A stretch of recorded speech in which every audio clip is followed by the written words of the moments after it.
Hi! Ngayon naman ay gagawa tayo ng leche flan. Meron na akong mga malilinis na lianera. Ayan. Lalagyan na lang natin siya ng white sugar para gumawa tayo ng caramelized sugar. So, ang gagawin ko, sa bawat lianera, lalagyan ko ng 3 kutsarang white sugar. Tapos, ika-caramelize lang natin siya sa mahinang apoy. Ngayon, maglalagay ako ng asukal sa bawat lianera. Kailangan po yung 3 kutsarang asukal ay punong-puno yung inyong kutsara.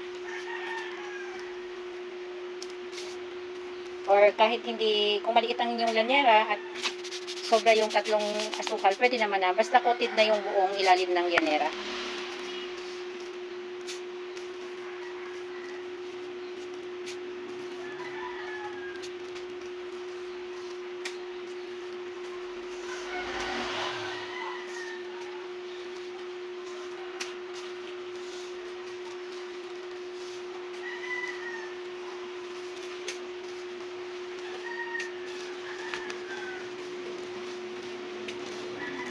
Ang ginagawa ko po, kailangan dry yung ating lyanera.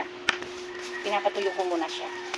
Ngayon naman, ating lang isasalang doon sa apoy para mag-caramelize, maging caramel na yung ating asukal. So ito, nabuksan ko na ang ating apoy. Isasalang ko na yung lyanera. Huwag nyo po siyang hahayaan na ipapatong nyo lang siya dito. Kailangan gagalaw-galawin nyo yung inyong lyanera para hindi masunog yung asukal.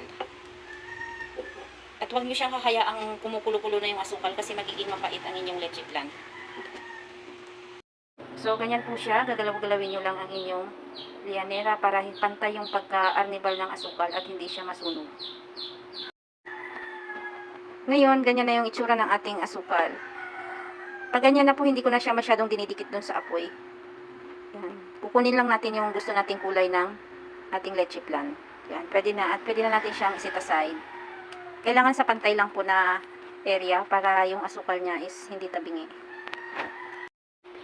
Yan, tapos ko na ang ating lianera na may caramelized na sugar. Ngayon naman isusunod natin yung pagtimpla ng ating itlog. Yung ingredients natin ngayon, meron tayong 12 na egg. Yung sukat niya is large. Tapos, ibap at saka isang can na condensed milk. So ngayon, paghihiwalayin natin yung egg yolk sa egg white. So ang gagamitin ko lang ay egg yolk. At yan na yung itsura ng ating itlog. Babasagin ko lang yung mga dilaw. Yan.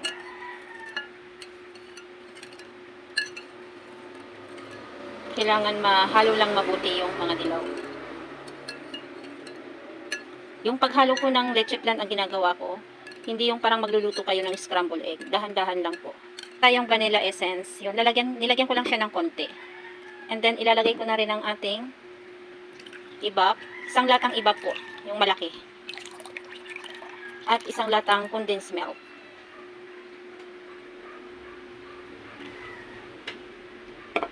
At ito yung ating condensed milk, isang lata din. Simutin nyo lang po yung inyong mga condensed milk kasi ang mahal ng mga gatas ngayon. Sobrang taas ng price ng ating mga ingredients. Hahaluin nyo lang siyang mabuti para mag-combine ng gusto yung gatas at saka yung inyong itlog. Kailangan wag masyadong halong-halo. Dahan-dahan lang para lang mahalo yung mga ingredients ng mabuti. Ngayon, meron tayo ngayong salaan. Sasalain natin siya ng 3 beses para mas smooth ang ating leche flan. At saka yung mga buo-buo, yung mga namumuo-muo, hindi rin siya masama doon sa pagluluto natin. At tapos ko na rin siyang isala. Ngayon, ililipat natin siya dito sa ating mga lianera. Pag nalipat na natin siya, tatakpan natin ng foil and then saka natin siya lulutuin. At ililipat na natin ang ating mixture. Sinusukat ko, ang ginagawa ko, sinusukat ko para pantay-pantay yung kanilang dami.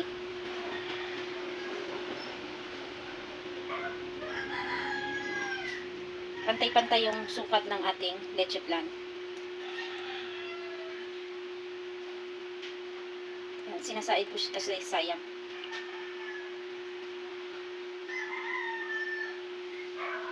Kailangan po pag nilagay nyo na siya doon sa inyong steamer, kulong-kulo na yung inyong tubig sa mahinang apoy lang para yung pagkaluto niya ay smooth. Tatakpan nyo lang siya ng foil para hindi malagyan ng tubig pag kumulo na doon sa steamer. At yan, kumukulo na yung ating tubig. Ilalagay ko na yung ating mga lianera. Kailangan wag siyang bubuksan in 40 minutes. At aalis lang ako, may pupuntahan lang ako, magdadala ko merienda doon sa bukid. Biniling ko na rin to sa aking anak. Ngayon guys, luto na ang ating leche flan. Ngayon magta-try tayong isalin sa pan. So meron ako manipis na kutsilyo. Ito, tutusukin lang natin siya sa gilid na gilid.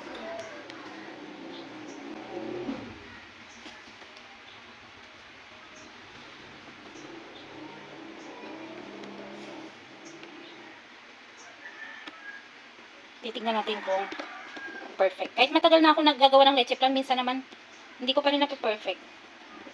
Ngayon, titignan natin ito kung perfect.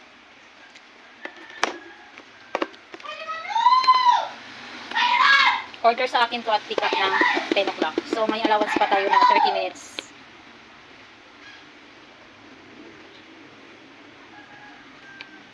Yun, guys, ang ganda oh. Perfect. Ang kinis ng ibabaw. Oh, napaka-perfect ng ating leche flan.